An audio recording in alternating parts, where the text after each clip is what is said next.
Hey everybody, welcome to another episode of Fun with Maps. I'm your host Dan Hansen, and I think this special episode is really going to put the fun in Fun with Maps. You know, usually we look at one area, whether it's a city, a country, a river, a mountain, whatever, and we dive down into this. Today we're going to look at a bunch of maps, but not the usual kind of maps. Let me explain.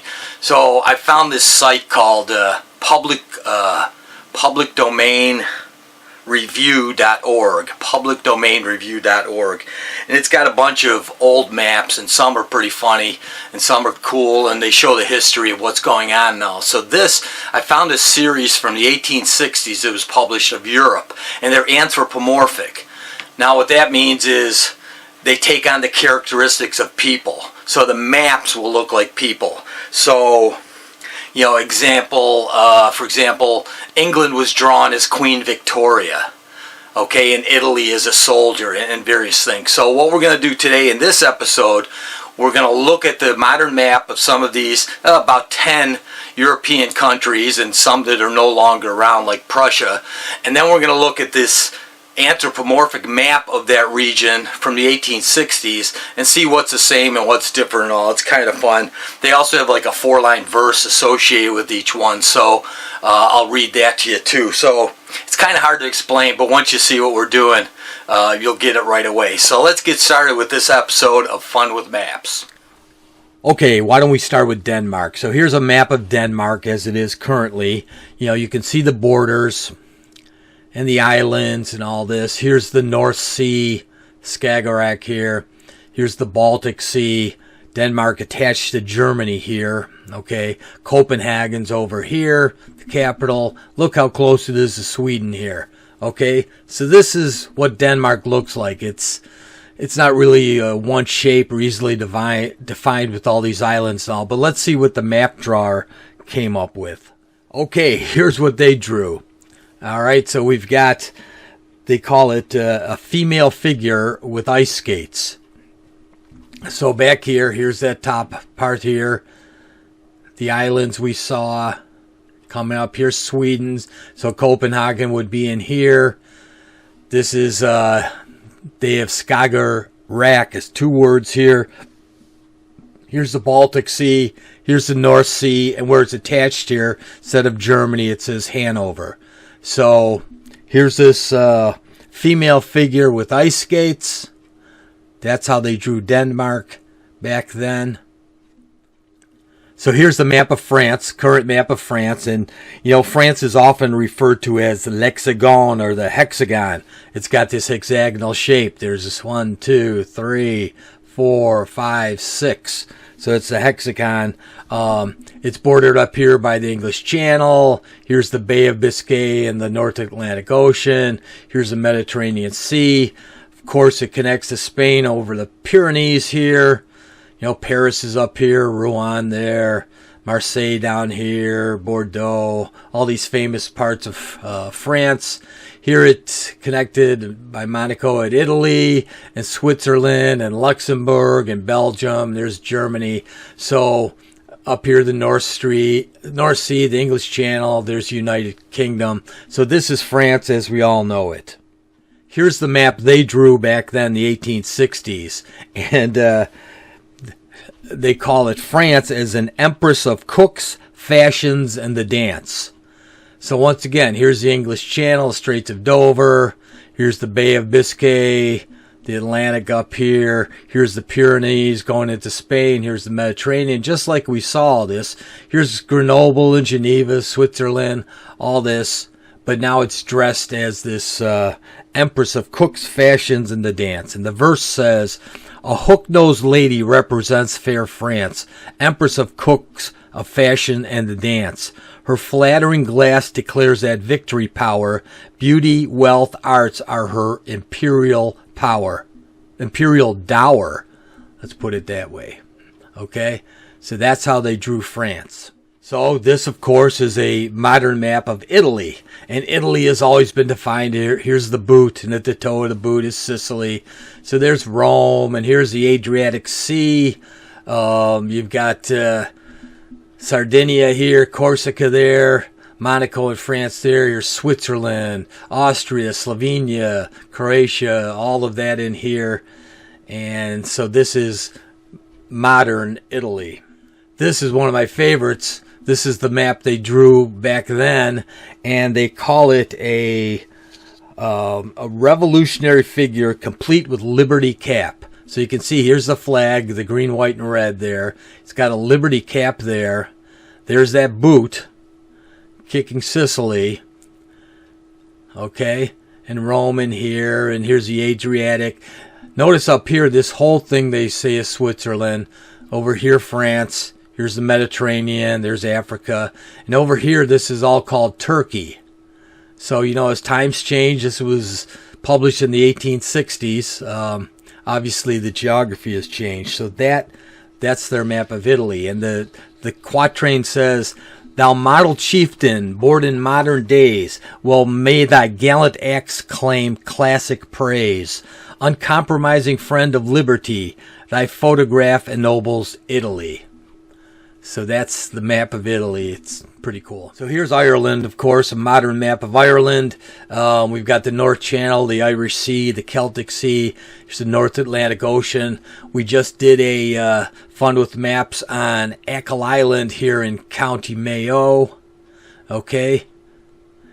So that's Ireland.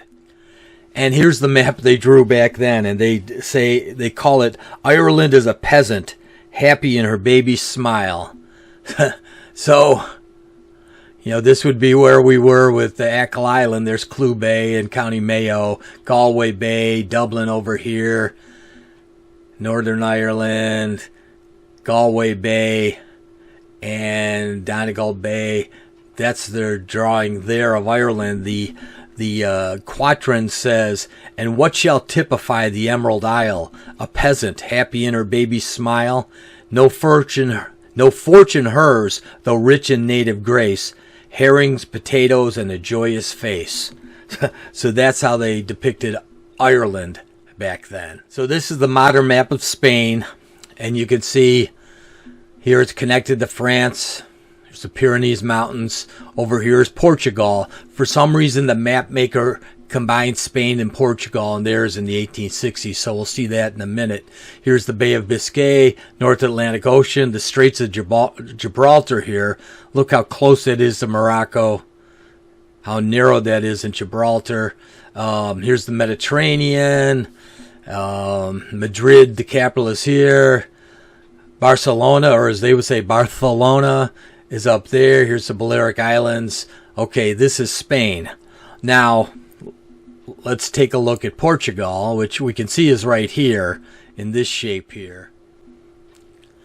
So here's Portugal by itself. Here's the North Atlantic Ocean. And you can see how Spain comes around the top of it here. It's actually easier to see in the other map, the map of Spain. But Lisbon's down here. And this is Portugal. Let's go back to the map of Spain. So here we see Portugal, and it's, you know, it doesn't go all the way to the north to the Bay of Biscay. It's just this segment here. So when they drew the map in the 1860s, it came out like this, and it says, "Spain and Portugal joined in lasting amity." So here, you know, you have this bear, but just up to its neck. The head of the bear is actually in Spain. You know, here's this woman, their hair flowing. Here's the bear head. This body here, that's Portugal. Okay. So again, here's Barcelona. Here's the Atlantic Ocean, the Bay of Biscay. Here's France and the Pyrenees here. That's how they drew it. We have to turn it to read the verse. So let's do that. And it says, "These long divided nations soon may be by Prim's grace joined in lasting amity, and ladies fair, if King Fernando rules, grow grapes in peace and fatten their pet mules." So obviously Portugal and Spain did not join. They are different, but here in their drawing they have them as one, and that's Spain and Portugal. So the map maker joined Holland and Belgium as well. So first let's look at Holland here, or the Netherlands. You can see its shape here. It's attached to Belgium here. Here's Germany. Here's the North Sea. Amsterdam's over here. The Hague is over here. So it's kind of an odd shape there. You know, it's not like France is a hexagon. This is an odd shape. And then we'll look at Belgium. So here's Belgium, and, you know, at the north here is Netherlands, and we've got Germany and Luxembourg and France here, and then the North Sea. So Belgium, Brussels in the middle there. Here's the shape of Belgium. Antwerp up here. So the map maker, when she combined them back then, it's a female figure representing both land masses. So let's look. So here's the combination of Holland and Belgium. And again, here's the North Sea. Here's France. Back then, this was all just Germany. Okay. Pretty cool. And the quatrain says, Dame Holland, tricked out in her gala clothes. Okay.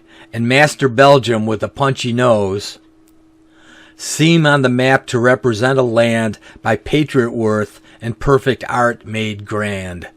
So this is how she drew Holland and Belgium back then. Here's a modern map of the United Kingdom, and you've got Wales over here, England over here. There's London, of course. Here's the English Channel, the Irish Sea, Ireland.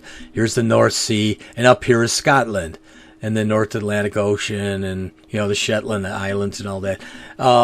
Let me look at a better map of the UK here. Okay, so this shows it a little divided a little better. So this little segment here, that's Wales. Cardiff's down here, the capital.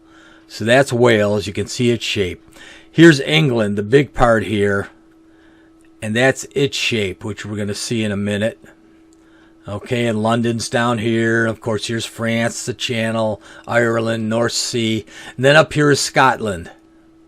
Okay, so that area is Scotland. Here's Edinburgh, Glasgow, all this. So let's see what the artist did.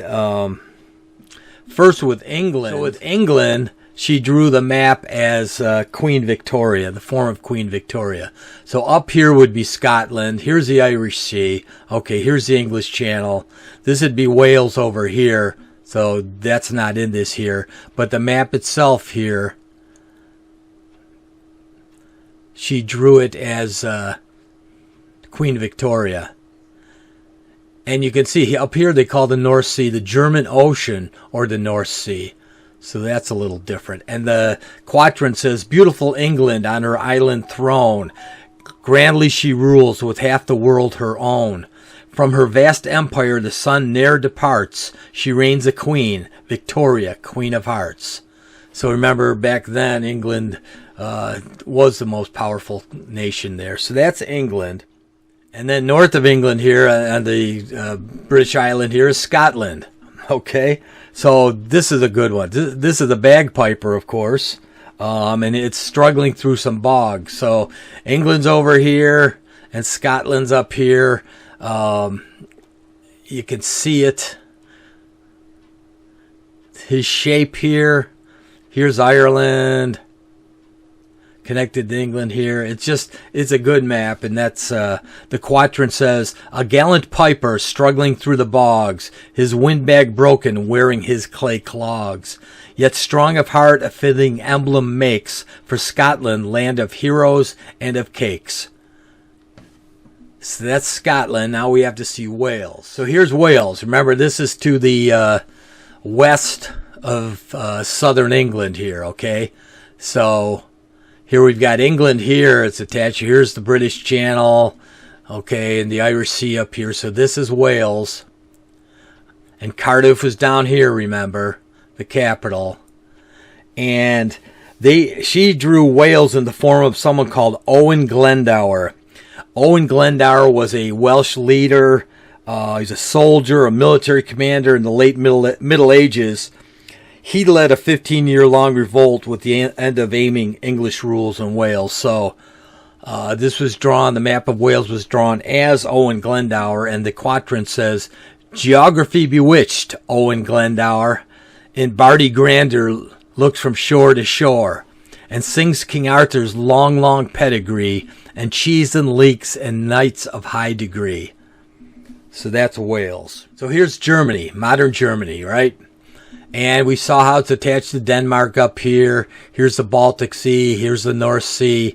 On the west here we have the Netherlands and Belgium and Luxembourg, France, Switzerland. Here's the Alps, Austria, Czechia. You know, we called it the Czech Republic until just a couple of years ago. I'm still calling it the Czech Republic, not used to Czechia yet. And then Poland here. And of course, here's Berlin. All the famous cities, Munich down here, and Hanover and Hamburg, and so that's Germany. Back then, it was drawn like this, okay? Because the maps changed with conquests and politics and all that, so it's obviously different here. But here's what they called the German Ocean, and this whole thing down here they call Switzerland. Over here, we'll see in a couple of minutes, is something called Prussia, which doesn't exist anymore. Of course, here is France. So that's Germany, and the quatrain says, "Lo, studious Germany, in her delight, at coming glories shown by second sight, and on her visioned future proudly glancing, her joy expressed by a lady dancing." So that's Germany back then. So this whole area here is Russia. And back then, I guess, they didn't really count this area here in the Asian part of Russia. They were just, the map was just drawn with this, the western part of Russia, the European part. So we hear, you know, today we've got Ukraine, Belarus, the Baltics, Lithuania, Latvia, Estonia. Here's Finland. Down here, Kazakhstan and Mongolia and China and all that. This, you know, Russia is huge, and here's a map. But the map they made in the 1860s was more of the Western European. So let's look at that. So here's more of European Russia, okay? So here we've got Sweden and Finland, Latvia, Estonia, Lithuania, Belarus, Ukraine. The important things really with this, you know, the Ural Mountains are here. Here's the Black Sea above Turkey. And over here is the Caspian Sea. So when we look at the other map, remember the Caspian Sea and the Black Sea. And this is Western Russia, or what some call European Russia. So when she drew it back then, she went with the classic Russian bear, okay? So as I said, here's the Black Sea. Remember where that was? And here's the Caspian Sea. Those are our two anchors here. Up here it goes all the way up. You know, the Arctic Ocean back then. You know, here's Riga. You know, the Baltic Sea. The Baltic countries were in here. That's Lithuania, Latvia, Estonia. So back then, this was all Russia. You know, Belarus, Ukraine, all that. So to anchor it with the bear here is the Black Sea and the Caspian Sea, so you can tell where you are. The verse says, "Peter and Catherine and Alexander, mad Paul and Nicholas, poor shadows wander. Out in the cold, while Emperor A II, in eagles, priests, and bears supreme is reckoned." So that's how they did Russia. So finally, the last one is something that doesn't exist anymore. This is the Kingdom of Prussia. And this map, you know, this is what it looked like at its peak, really. This is Prussia. So just to anchor yourself here, okay, let's look at a little better one. Here it is in Europe, but let's look at a little closer of Prussia. Okay, so here's a map of the German Reich from 1871 to 1918. And this blue area here, that's the Kingdom of Prussia. And that's what we're going to be looking at. And it's within the German Empire, okay? And this, you know, we had some northern Germany here. This stuff was all part of the German Empire. So over here, here's Denmark, of course. You know, we know that this connects to Germany now. And here's Copenhagen, here's Sweden, the Baltic Sea, the North Sea. Here's the Netherlands, okay? There's Amsterdam. Here's Belgium, France, Switzerland, Italy. This whole area here is the Austrian Empire, okay? This area here is the Kingdom of Hungary. Remember, this is 1871 to 1918, and this is the Russian Empire. So this is what Prussia looked like. So what is Prussia? Prussia was a German state located on most of the northern European plain here, and it had some in the southern and eastern regions. So at the Congress of Vienna back in 1814 to 15, that was after Napoleon was defeated. So they redrew the map of Europe, and Prussia acquired a lot of territories, including, some of the rich coal producing areas, and Prussia grew rapidly in influence economically, politically, all that. And it was really the core of the German Empire in 1871 when this started. It ended in 1918, though, along with the other German monarchies, because of the German Revolution, 1918. And then, of course, it was dismantled into Nazi Germany in 1935. So as the world changed, Prussia went away.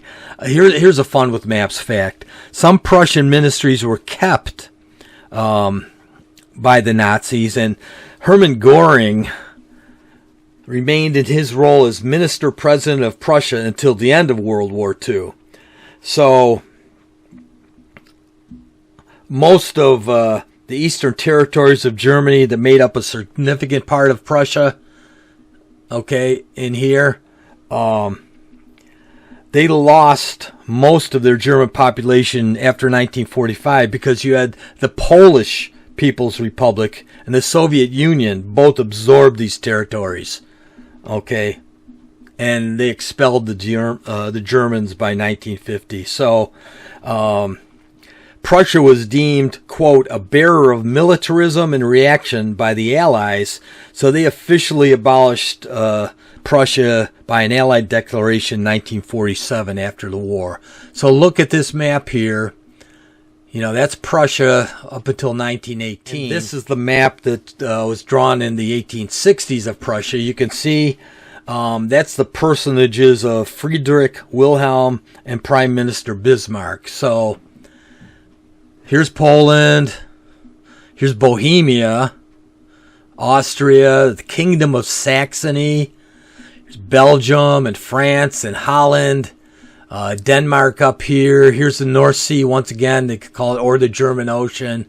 Here's the Baltic Sea. Here's Sweden. So this is